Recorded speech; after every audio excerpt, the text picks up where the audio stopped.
behind the scenes, I was really struggling with anxiety, insomnia, Yeah. get these really nasty panic attacks in the middle of the night.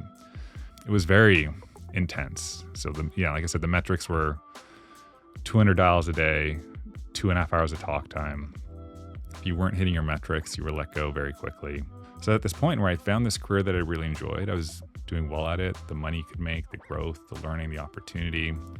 But if I wanted to maintain this career, I need to figure out a way to essentially navigate the pressures of the job. So I started diving into mental health, to mindset. What are elite performers in high pressure situations doing in their careers to help them sustain and keep their performance at a high level that I could apply? And I just started really tinkering with different habits and routines for myself. Didn't really share it with anyone for the next couple years of my career until fast forward to July of 2018. I just launched my first sales consulting website, and I was like, here we go, entrepreneur life. Let's do this thing. And 3 days after that, I was diagnosed with testicular cancer. When you have a diagnosis like that, that was really where it brought a lot of things into perspective for me, where I started to look around and I was like, anxiety in sales, stress in sales. You probably hear it. Everyone says sales is stressful. And when teams start to become anxious, depressed, or burnt out, their performance really starts to suffer. So my goal with Sales Health Alliance for the past 6.5 years is to really change the perspective on this topic, to really start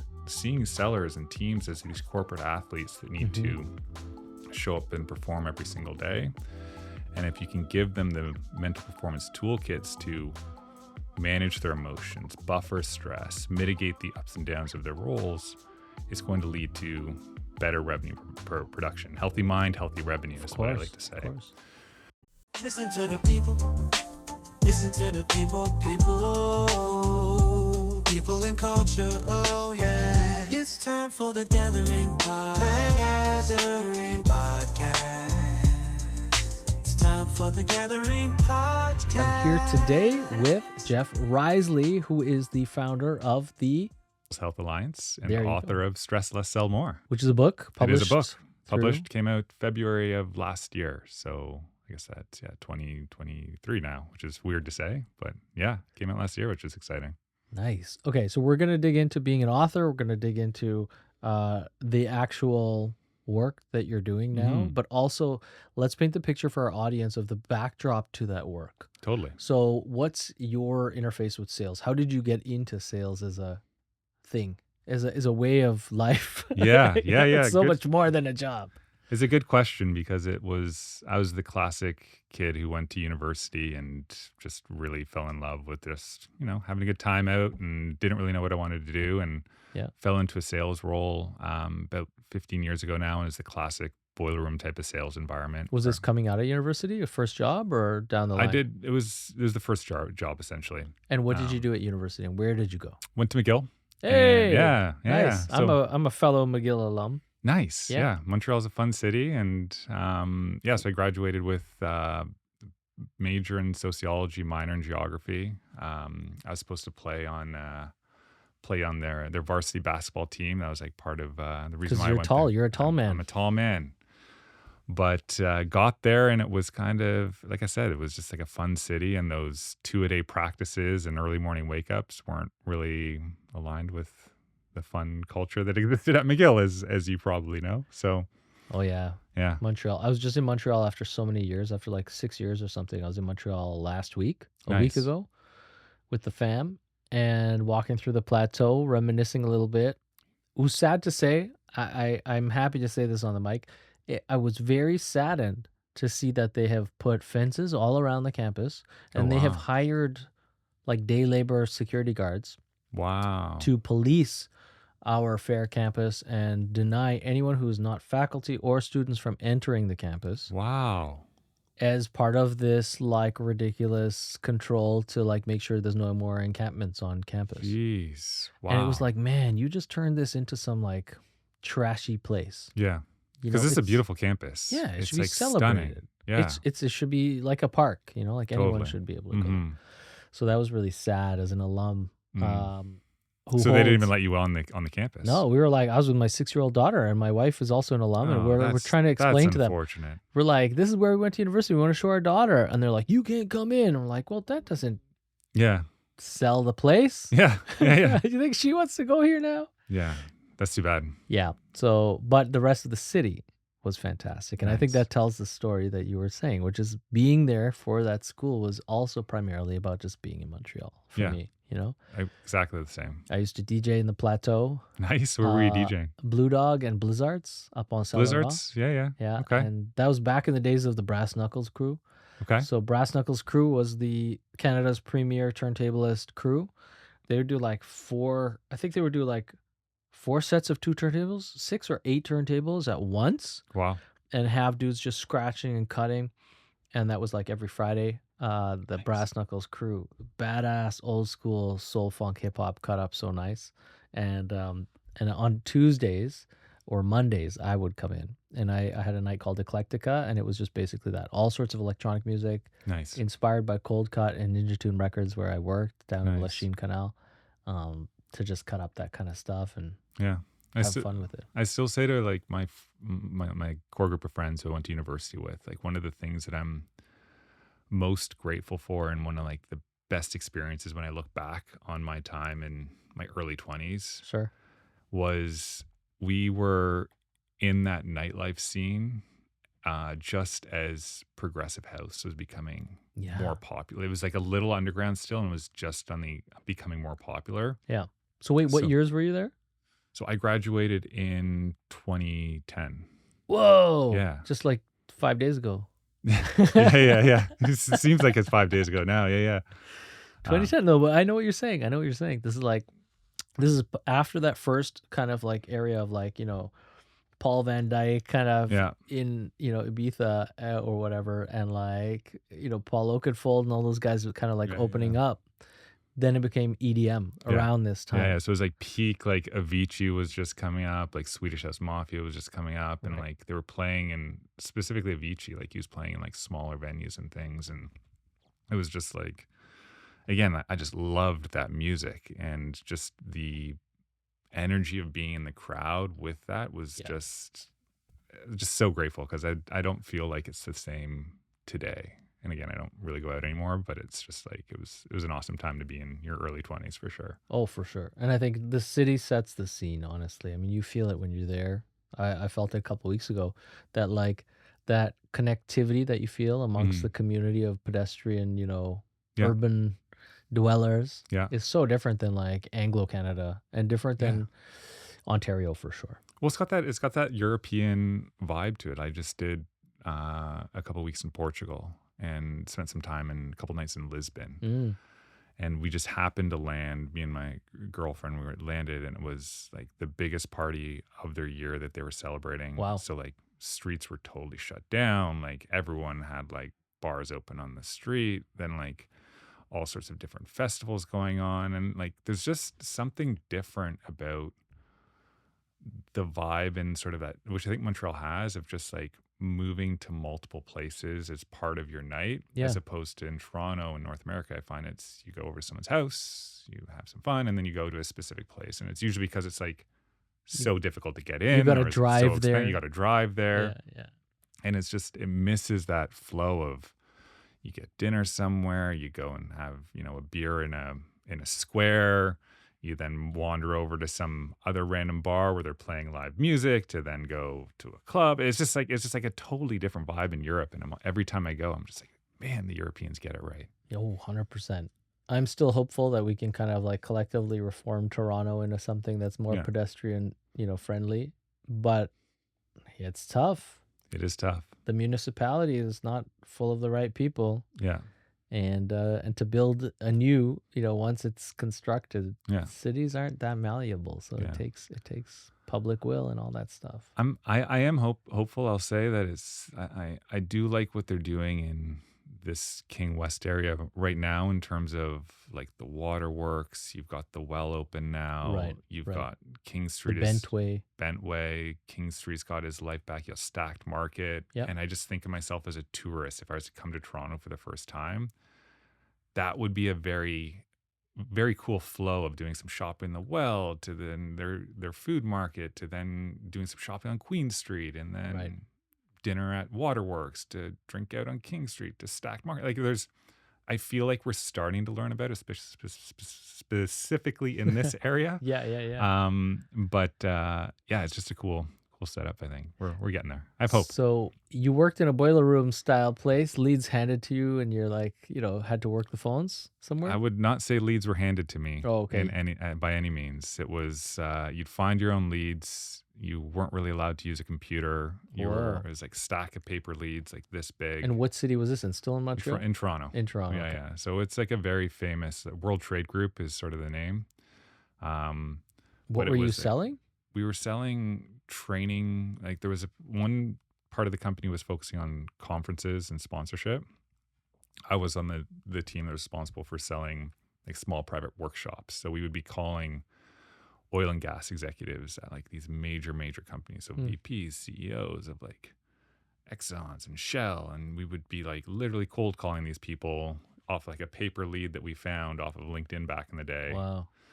To invite them to participate in this like small private workshop with other executives. So it was very intense. So like I said, the metrics were 200 dials a day, 2.5 hours of talk time. If you weren't hitting your metrics, you were let go very quickly. So very much this sink or swim type of sales environment. And on the surface, I did really well from an individual contributor level, went on to win all sorts of cool incentives and awards. And if we think about sort of the business today, this was sort of origin story number one, where behind the scenes, I was really struggling with anxiety, insomnia, get these really nasty panic attacks in the middle of the night. And it was after the third panic attack when I realized that this was not sustainable. And going to therapy 15 years ago was still highly stigmatized. It wasn't something that I even considered. Spoke to my doctor about some anxiety medication. I tried it for 2 to 3 months. Didn't like how it made me feel. I felt like I lost touch with my intuition and my emotions. Sure. So at this point where I found this career that I really enjoyed, I was doing well at it. The money you could make, the growth, the learning, the opportunity. But if I wanted to maintain this career, I need to figure out a way to essentially navigate the pressures of the job. So I started diving into mental health, to mindset. What are elite performers in high pressure situations doing in their careers to help them sustain and keep their performance at a high level that I could apply? And I just started really tinkering with different habits and routines for myself. Didn't really share it with anyone for the next, let's say, 7 or 8 years until. Wait. How long did you work at this telemarketing place? So I was, I'm like, I only you worked lasted more than a month. I lasted a year and a half. So Oh, that's still long. And then my manager there went and started another startup, which I went and joined to help build out the sales team there with him. Okay. So it was like I advanced up to different kind of sales leadership positions, continually doing this like tinkering on the back end of just like managing stress and getting really good sleep, all these different things that you can do. And again, didn't really share it for anyone for the next couple years of my career until fast forward to July of 2018. I just launched my first sales consulting website, and I was like, here we go, entrepreneur life. Let's do this thing. And 3 days after that, I was diagnosed with testicular cancer. Oh my God. So this is Genesis number 2, where life threw this crazy curveball that I wasn't ready for. Yeah. Was it something that you might have suspected leading up to the diagnosis, or was it a random thing? Like you went in the doctor, you're like, hey, maybe there's a lump there or something. It was so random in the sense that I was just at the gym. I'll never forget it. Good Life over at Richmond and Peter, doing like a groin strengthening on one of the machines. It's like, oh, that's like an ache there. And I like went home, give a check. It's like, oh, there's like a bit of a bump. That's weird. And then literally within 3 days of like finding it, it was like ultrasound scan. Oh, you got testicular cancer. Like it was just like overnight. But it was like through that experience when I really realized the same strategies I was using to take care of my mental health and sales, I naturally executed on during this next stressful period of my life. And when you have a diagnosis like that, that was really where it brought a lot of things into perspective for me, where I started to look around and it's like anxiety in sales, stress in sales. You probably hear it. Everyone says sales is stressful. And when teams start to become anxious, depressed, or burnt out, their performance really starts to suffer. So my goal with Sales Healthlines for the past 6.5 years is to really change the perspective on this topic, to really start seeing sellers and teams as these corporate athletes that need to show up and perform every single day. And if you can give them the mental performance toolkits to manage their emotions, buffer stress, mitigate the ups and downs of their roles, it's going to lead to better revenue per production. Healthy mind, healthy revenue is what I like to say. Of course. And that's what we've been on. It's been a wild journey, and it's to date now I've coached and trained just over 10,000 sellers and working What? with really cool companies like Shopify and DoorDash and Dell. So it's been really cool to see like the change in this conversation take place, but there's still so much work to be done because there has been a regression since what we saw in COVID when there was a lot of attention around mental health and mental performance. If I made the treatment for your cancer, how long did that period take? And I'm all good now, and thankfully Wow. it was good. And thankfully in Toronto, like Princess Margaret, like I didn't know this at the time, but Princess Margaret is like one of the world leaders in cancer research. Wow. And a lot of the companies or a lot of the hospitals in the US really pull from the processes that Princess Margaret sets in place. Amazing. And they were very good.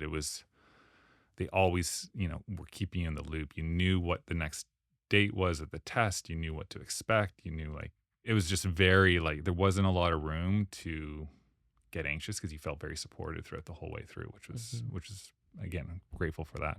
Yeah, and a learning experience to see teams function that way, right? And Totally. care. Yeah. And I think another big thing, again, this is sort of one of the things that I pulled from that experience was I think there's a lot of the time when people are going through a diagnosis like that, it's very easy to turtle up and sort of become insular. Insular. And my whole perspective immediately was, okay, if this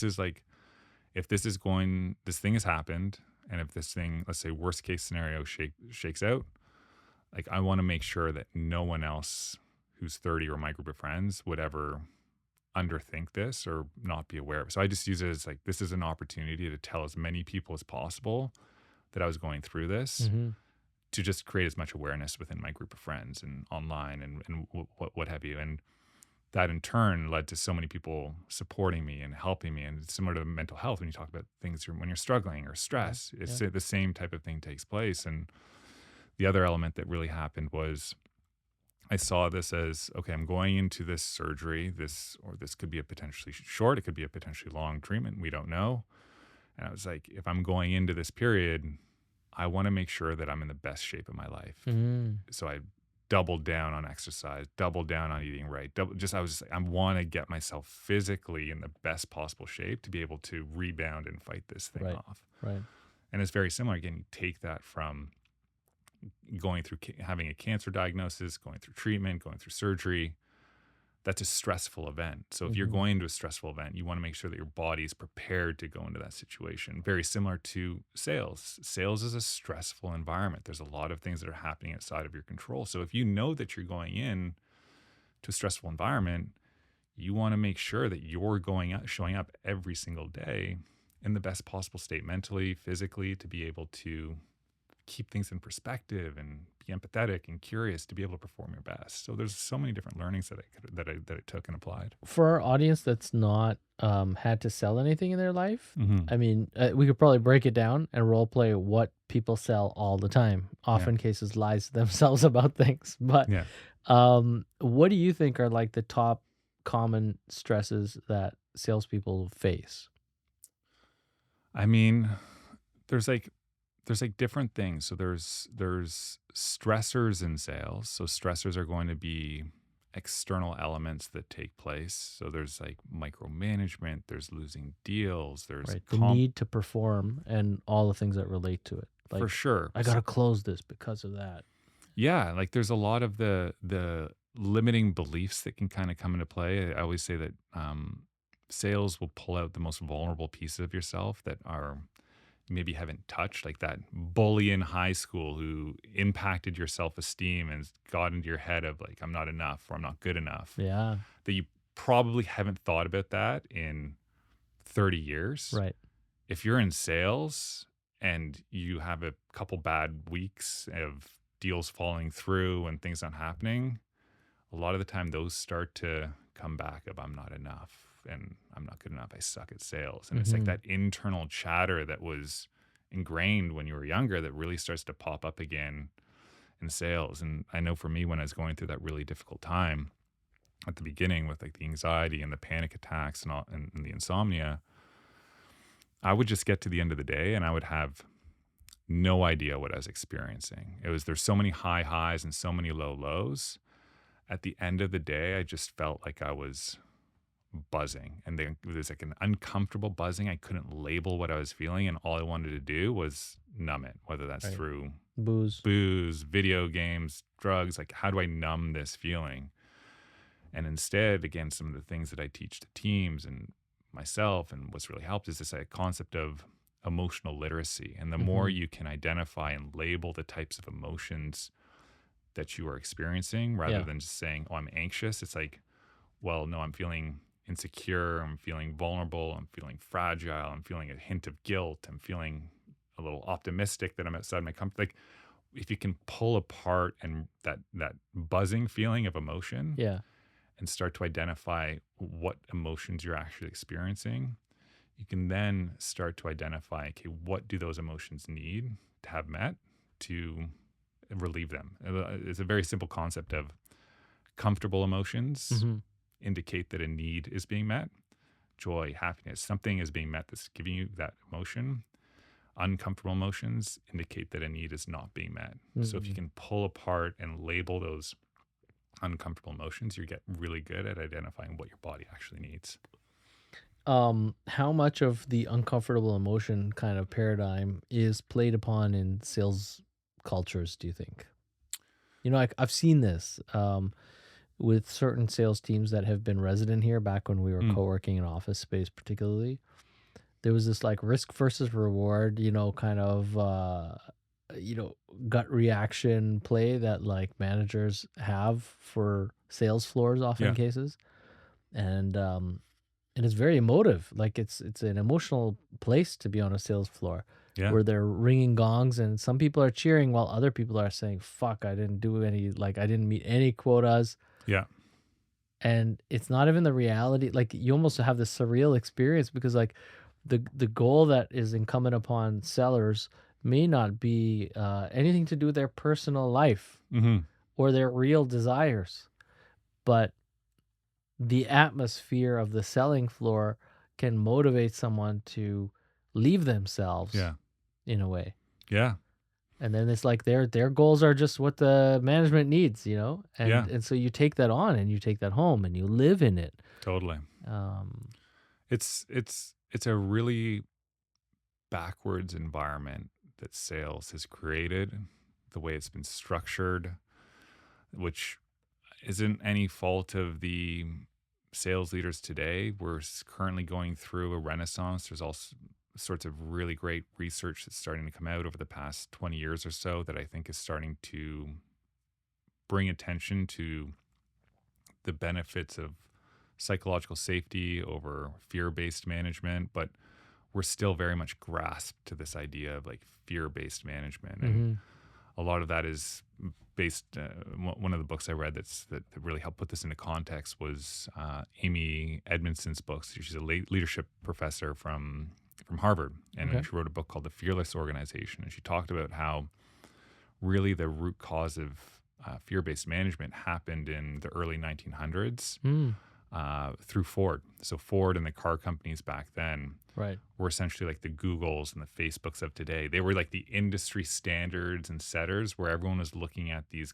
Goliaths and being like, whatever they're doing, we're going to replicate to learn their processes. Right. So Ford was trying to optimize their assembly line. And what they found was they could increase the production. So they increased it by 3 times. So cars are able to come out 3 times faster when managers were using fear-based management and micromanagement on the people on the assembly line. And everyone all of a sudden was like, oh, fear-based management works. It's how we're going to apply it to all of our organizations. And the thing that's interesting, what's starting to come out now, what's being missed is the tasks of an assembly line versus the task of today, of knowledge workers, of sellers, of whoever it is. It's way different. Fear-based management works really well when it's a highly repetitive task that requires very little cognitive thinking. It's very low effort to use your brain. Fear-based management actually is terrible on complex tasks that have a lot of complexity because a lot of the mental mistakes start to get made, a lot of things start to get missed. So we're applying this old school fear-based management technique to a task that isn't correct. Right. So we're still trying to get caught up here. And again, it's some of the research I've done, some of the things that, like I said, Google's doing, and things around psychological safety is really pointing to just how impactful it is to provide safety, Yeah. security, financial wellness in these high pressure, complex type tasks like working in sales. Yeah, it's so crazy, and I think the modern organization and how it has, I would say, since the post-industrial era, right? Like we've societally in the West always adopted this kind of, or this century have adopted a lot of culture from division of labor in the manufacturing era, right? And of industrialization. So even the work week comes out of this. Yeah.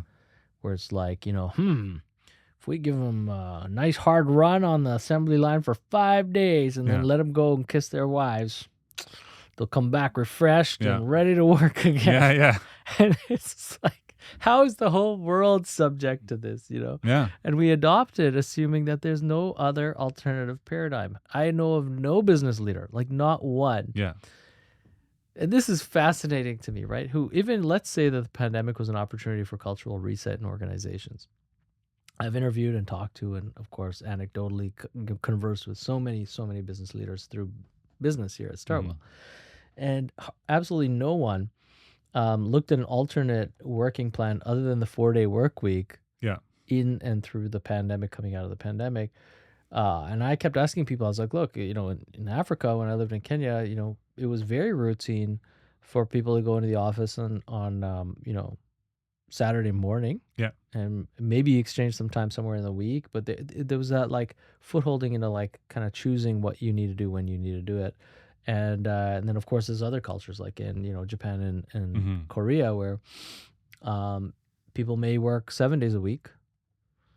And if the company needs it. And that was one of the big success, motivators of Samsung, right? Has been this like ultimate devotion to not just the company, but the society manifest through the work that every worker felt contributed to that success that they all shared. These things change in time. Yeah. But what I was asking, or have been and continue to ask, and if anyone in our audience is listening to this, watching this, and you want to comment, please do on this, is how come like no one redefines what the work week looks like for their company? It says collectively, okay, Jim, Judy, Bill, Fred, Vikram, let's sit around the table and let's say, what would suit your lifestyle, guys? Like, can we just do half day, 7 days a week? Yeah. Will that be cool with us? Can we get everything done? Let's try it out for a few weeks. Let's see.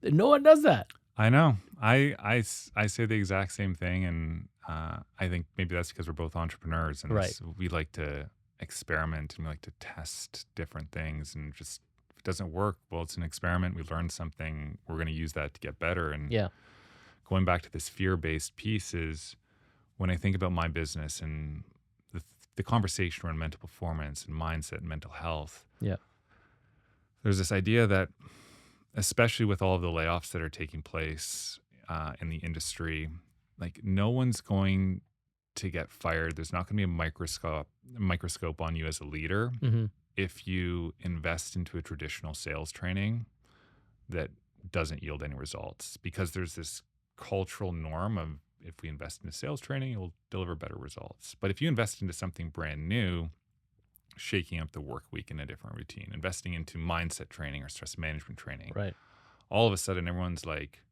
where's the ROI on this? What are you doing? Like, is this better work? And they're being watched like a hawk, which is, there's an element of exposure for that leader or that individual that's bringing that topic in. So I think that's like part of it. There's still this idea of like lack of safety that's making it hard for leaders to take risks. Yeah. And the other thing I look at is, I think we were having a conversation about KPIs, and some of the KPIs are anchoring business leaders to the wrong thing. Right. Where if you think about a sales leader who spends 85% of their day looking at a Salesforce or HubSpot dashboard, managing performance through this lens, they're anchored whenever a problem comes up, or if they're looking to improve performance, they're anchored towards this narrow window. Very similar to a news story. Whatever news story is getting the most attention in the media, we as audience members are naturally anchored towards that thing being the most important thing that we need to focus on. So if we go back to this idea of the sales performance dashboard, you have your leading indicators, like how many calls a rep is making, length of sales cycle, what's their pipeline look like. And we have no insight into the real leading indicators. Is that rep sleeping? Are they anxious? What's their mindset look like? Are they exercising? Are they spending time with their friends? Like, what's their overall mental performance look like? Which is going to be the direct, like all of those things of how that rep is showing up is going to have a direct impact on all of these downstream metrics that we care about. But because we don't have any window into that side currently, it becomes very hard for leaders to run these experiments that we would like to run that's focused on optimizing the human, essentially. So yeah, and I also have this observation around, the division of labor, like how organizations, especially, any type of company, but I'm seeing this in enterprise in Canada a lot, which is just shocking because it's really funny talking about McGill. I actually got into McGill to do a BCom, and then within like 2 days of the first classes in that program, got out of business and transferred faculties because I thought it was a bit 1950s. Oh, wow.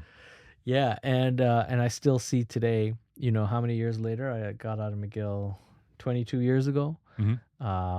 And still I'm seeing in corporate Canada the same business practices. You've got this kind of like hierarchical power structure with manager levels, looking after not people's wellness and their ability to scale up and cross scale and lend opportunity within the organization. It's like, do your job. And then if you do your job, I'll pat you on your head and then maybe you'll get a promotion down the line. I'm curious, did you have any experience in like corporate world, or did you go straight from McGill into like entrepreneurship? I have been a business person since I was in my teens. Nice. It's really interesting because to the point where part of this is I come from a long line of business people. Okay. And my father has always been a business person. Yeah. And for the most part in his whole life. And so I was always inspired to be able to break down business models by looking at anything. Like I could as a kid, I would look at a business and say, okay, well, this is what their costs are. This is kind of like how much they can make and where's the elasticity on their pricing for this thing and how much volume are they really doing through this thing. Okay, this is how much profit they're making. That sounds pretty cool. Yeah. And that's like fun arithmetic for entrepreneurs. Like I do this like all the time. Yeah. Break down people's businesses. That's why it's very cool to talk about the work that you're doing, because I feel like sales organizations are so integral, of course, to every company. Like revenue is everything. Yeah. And part of that responsibility that becomes corrosive is when it's abstracted from the other business functions. So back to you. What do you think about that? How sales is often cases as a business unit, almost like separated from HR, separated from maybe product, and all of these things. How does that play into the psyche of the salespeople? So maybe I can answer the question from like a different perspective, which is the reason why I started with sales with this conversation is because I recognize that revenue is what companies care about. Bottom line is what they care about.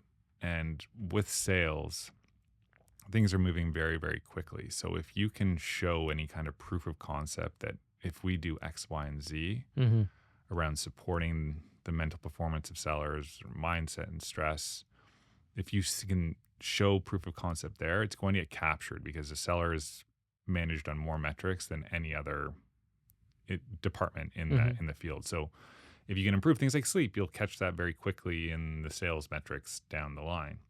So that's why I always wanted to start with sales, because I agree that things need to be separated based off of departments.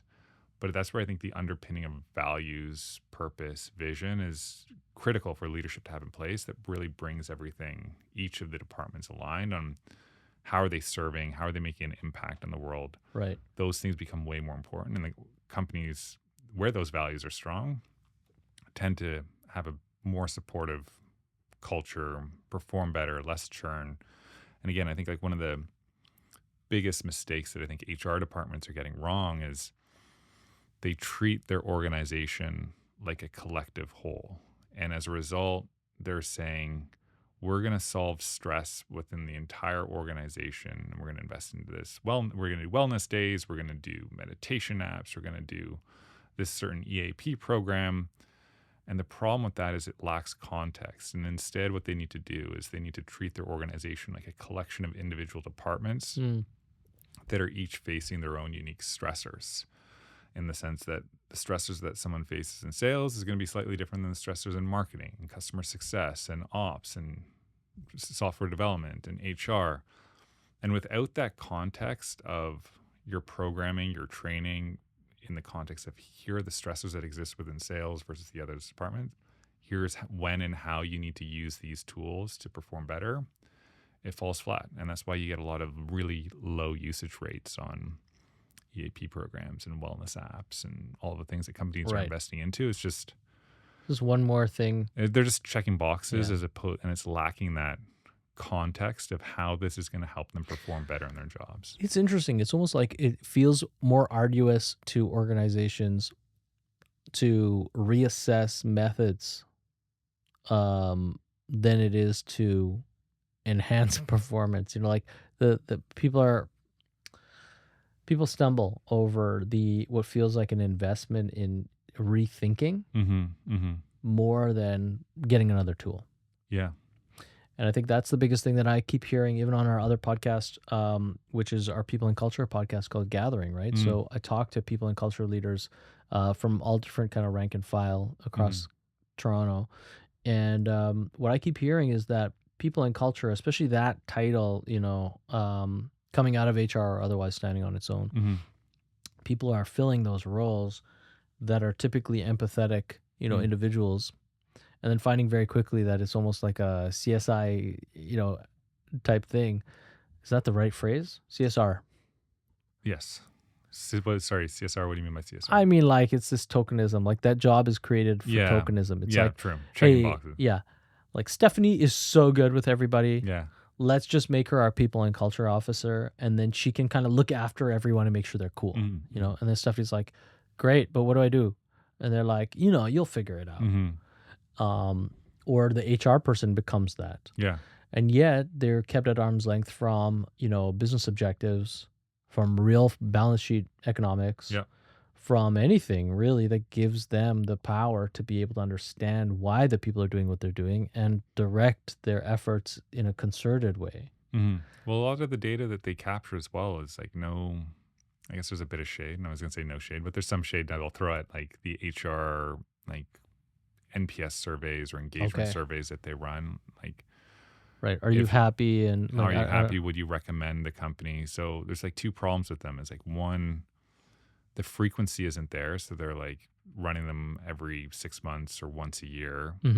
So anything that's happening between that, you're not catching any of the nuances of what's actually being caused. Plus, if you're only running it once a year, let's use sales, for example. Yeah. You were getting very polarizing data because a seller that's taking this survey after they just had a negative feedback review from their manager versus someone that's had a positive feedback, that's going to skew the data on that survey that's coming to their inbox at a specific time. So it's very polarizing. So it's very difficult to make informed decisions around what's actually happening in your organization. And then the other problem I have with it is they do a lot of problem identification. So questions like, are you happy? Would you recommend people work here? Basic things of, is there a problem or is there not a problem? There's no there's no room for nuance or there's no room for what's actually causing the problem. So the way I approach the assessments I do with clients, and I run these mental performance surveys every single year to get, they call it the state of mental health in sales. I did it with Richard Harris. We always look at essentially core needs that have been proven when met, help that individual perform better, but also buffer stress. So we ask about things like, how strongly do you agree that you have clear career pathing, boundaries with your role, financial security? Do you feel like your leader supports you? Is there enough recognition? Are you sleeping? Are you exercising? How many times are you seeing your friends? Like, we get really in depth across all of these different metrics, because if a person isn't happy, or they wouldn't recommend someone else working there, you can actually trace it back to some of these other metrics that Sure. are, again, core needs. If you think about uncomfortable emotions, if that person is unhappy in their role, that likely means that there is an unmet need. And if you can't identify that unmet need, you're going to start throwing mud at the wall, hoping that wellness day will make people feel better, or that, Wellness day. or like whatever they're trying to throw at the wall. It's not effective. And Yeah. again, we've had a nice conversation about data and metrics. It's like the wrong metrics are being captured, and not enough frequency. So it's very difficult to make informed decisions. Okay, so walk me through kind of like how you work with clients, just so I understand your methodology, but also how you then measure, or I should say, enable a culture of success for people's well-being. Yeah, so good question. So my business started initially of doing a lot of one-off speaking engagements. So it was a lot of like keynotes. It was a lot of multi-week programming. So I'd go in and speak, or I'd deliver some training on a specific topic. And it was great. Everyone's like, this is awesome. I'm having so many great conversations with my team. Like, this was amazing. And then I would touch base with that leader or that client 6 months later. I'm like, how's it going? Yeah. Like, oh, like, yeah, that thing we did, that was okay. I remember that being good, but we didn't really do anything with it afterwards. It was entertainment. It was entertainment. It was the checking the box. It's like the Bell Let's Talk Day. It's like this big salient event where all of a sudden mental health is top of mind, and then it's not talked about for another year. Right. So I saw that, and I was like, okay, like, what's going on here? And the more I had conversations, it really was coming down to bandwidth. A lot of sellers, a lot of leaders, they don't have the bandwidth in their day to have ongoing conversations, nor do they have the bandwidth to think about, how do I include these conversations in my one-on-one and in my feedback. So that's where I pivoted my business a little bit to instead adopt more of a micro-learning type of approach, where how do you empower these leaders to have more frequent conversations? Because what I find is great leaders want to talk about this. They just don't know how to start it. Right. So the book Stress Less, for example, or Stress Less, Sell More, there's roughly 220 selling days in the year. Each page or two in the book is a different topic for each day. So companies are using it as an ongoing book club, where they're getting every single week. There's 5 different talking points that they can have and discuss in Slack. I built out a community as well. It has over 80 micro learnings called Project Mamba around different topics of stress and mindset, and how do you navigate ups and downs? What's your morning routine look like? And these, When you say community, what do you mean? so it's a community of just over 300 sellers now. So we have An online community, like community. on Circle, or what's running it? So I'm just running it on Teachable with some stuff stitched together on the back end. So I've got, like I said, 80 different micro learnings around various topics that I send out Monday, Wednesdays, and Thursdays. I'm available Wednesdays and Thursdays for essentially community calls or open office hours. Cool.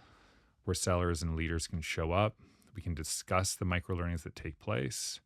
Or if they have questions, it's to get that sort of like group kind of support around different topics. And that's been working well as well to enhance the book. If we think about the book providing 5 different talking points, add in really tangible micro learnings, that again moves that up to 8. So really a seller or leader could spend, call it 20 minutes a week learning about this topic and have multiple different points to talk about it. So that's like one element. And then I also do these pre and post mental performance assessments, where do an assessment, identify, okay, what are going back to those core needs. Yeah.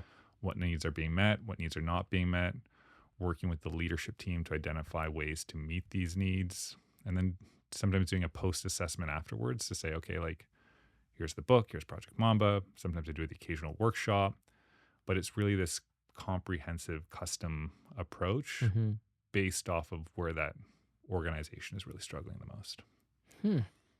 That's super cool, man. And Mhm. I guess the journey, you said it's been 6 years, right?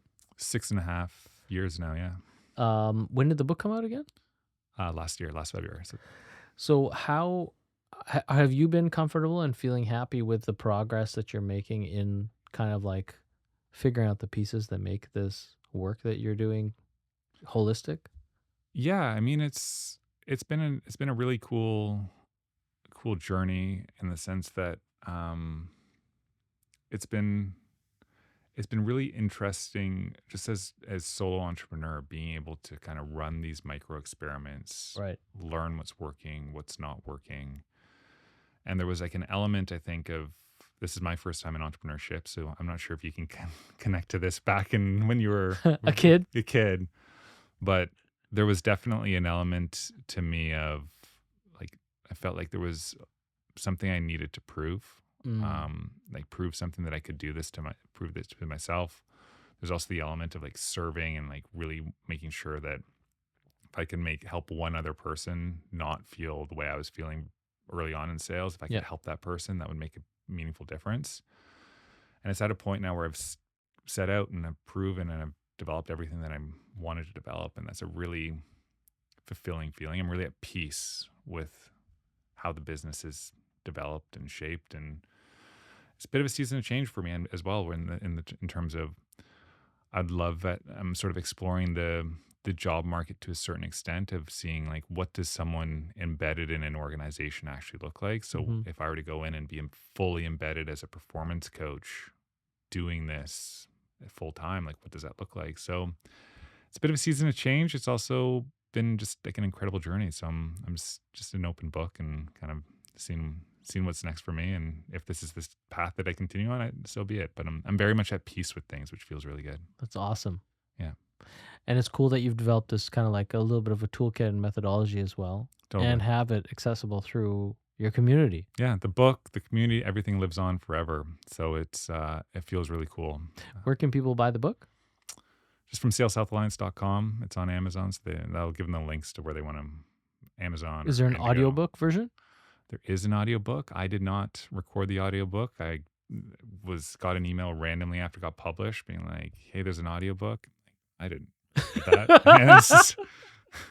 And the publisher, I guess, paid for Oh, wow. some A voice actor. voice actor. He's highly animated, so it could be for some people. But yeah, there's a book out there or an Awesome. audiobook out there. So yeah. Right on. Excellent. And again, if people want to find you online, saleshealthalliance.com, projectmamba.com. I'm a huge basketball fan, so I was inspired from Kobe and Mamba mindset. And then LinkedIn. I'm posting 5 days a week on LinkedIn, different topics related to mental health and stress and sales and all that good stuff. wicked. We'll post all these links with this episode, and Nice. it was a pleasure having you on the show. Yeah, thanks for having me. It's nice to Right meet you on, guys. man. Yeah.